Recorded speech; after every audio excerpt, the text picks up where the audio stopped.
hello everyone आज बनाবলৈ লৈছোঁ হালধিৰ সবজি তাৰ কাৰণে ঘিউতে আমি হালধিখিনি ফ্ৰাই কৰি ললোঁ তাৰ পাছত সকলোখিনি বস্তু ৰেডি কৰি লৈছোঁ সবজিখিনি বনাবৰ কাৰণে এ যিখিনি ঘিউ বাছিলে তাতে সকলোখিনি পেষ্ট আমি ইয়াতে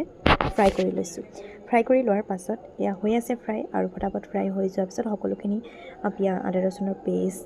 পিয়াজৰ পাত সকলোখিনি দি আপোনালোকে ধুনীয়াকৈ বনাই ল'ব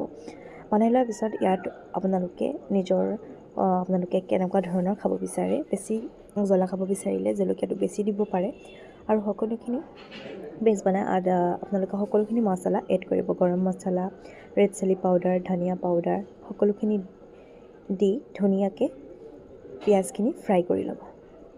ফ্ৰাই কৰি লোৱাৰ পাছত মছলাখিনি সকলো এড কৰাৰ পাছত আপোনালোকে তৈয়াৰ কৰি থ'ব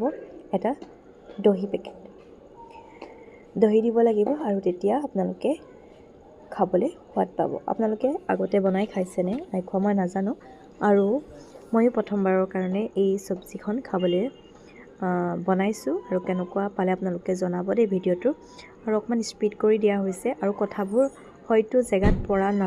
নপৰিবও পাৰে মানে ভিডিঅ'টো এনেকুৱা ধৰণে মানে তৈয়াৰ কৰা হ'ল ভবা নাছিলোঁ ভিডিঅ'টো মই তৈয়াৰ কৰিম বুলি আৰু তৎক্ষণাত তৈয়াৰ কৰা হোৱাৰ বাবে এনেকৈ ভিডিঅ'টো কৰি ৰখা হ'ল আৰু আপোনালোকৰ যদি ভিডিঅ'টো ভাল লাগে please like comment share subscribe কৰি দিব আৰু আপোনালোকে যদি শিকিব বিচাৰে ভিডিঅ'টো ধুনীয়াকৈ চাব আৰু ইয়াত দেখিছে নহয় প্ৰথমতে ৰেড চিলি পাউডাৰ দি ল'লোঁ আমি 3 চামুচ 4 চামুচ দিছোঁ আমি ঘৰত বেছিকৈ জ্বলা খোৱা হয় সেইটো কাৰণে তাৰ পাছত নিমখ দি দিলোঁ তাৰ পাছতে আমি দিম গৰম মছলা দি দিম গৰম মছলা দিয়াৰ পাছত ধুনীয়াখিনি পেষ্টখিনি ভালদৰে আমি বনাম দেই অকণমান পানীও দি ল'ম তাৰ পাছত যিখিনি দহি উলিয়াই থৈছিলোঁ সেইখিনি গোটেইখিনি এড কৰি দিম এড কৰি দিয়াৰ পিছত লগভগ 10 মিনিট আৰু 5 মিনিট ধুনীয়াকৈ এনেকৈ ঘুটি ৰাখিব ধুনীয়াকৈ মেল্ট আহিবৰ কাৰণে মেল্ট অহাৰ পাছত ধুনীয়াকৈ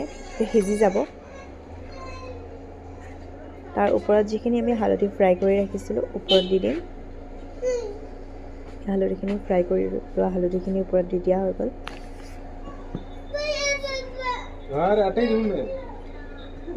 তাৰপিছত সবজি ইতিমধ্যে হৈ গৈছে আৰু দেই আগতে যিহেতু ফ্ৰাই কৰি লোৱা হৈছে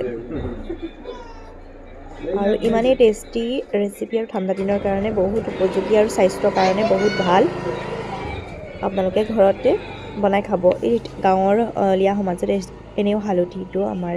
ঘৰত থাকেই আৰু এইটো ছিজনত যিহেতু হালধি খান্দে আপোনালোকে ঘৰতে হালধি সবজি এখন বনাই খাব পাৰিব আৰু যদি এই ভিডিঅ'টো আপোনালোকৰ ভাল লাগে গ্ৰহণযোগ্য বুলি ভাবে please like comment share subscribe কৰি দিব মোৰ চেনেলটি